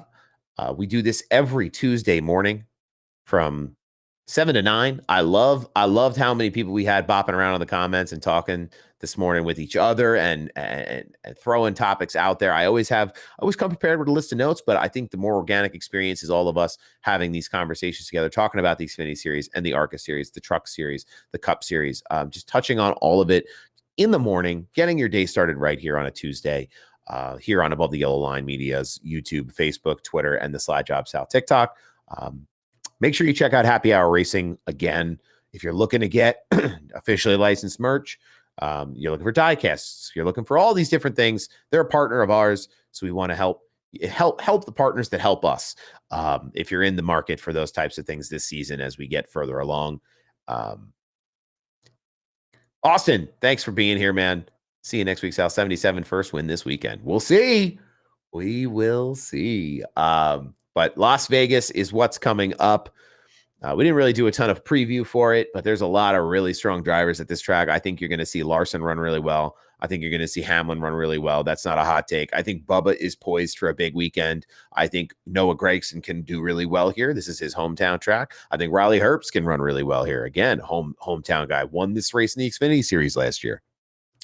So there's a lot of good things that we have to look forward to. On the Xfinity side, there's less for me. There's more for me to think about, rather. I'm sorry. I haven't really thought about who's going to run really, really strong, but I have a feeling those junior motorsports cars will really enjoy getting back on these 1.5 mile tracks after what we saw them do at Phoenix on the mile-long track. So I appreciate everybody for being here. Hopefully you come back and check us out next week. In the meantime, though, in the interim, you can see all the short form stuff that I'm trying to do on TikTok and on Instagram. Like it, share it, subscribe, follow, whatever the buzzwords are these days. But I just appreciate everybody being here and being a part of the community that we're putting together here with ATYL Media, with the Splash and Dash Morning Show, and with the Slide Job Sal stuff that we do. So enjoy a beautiful Tuesday, everyone, and we'll catch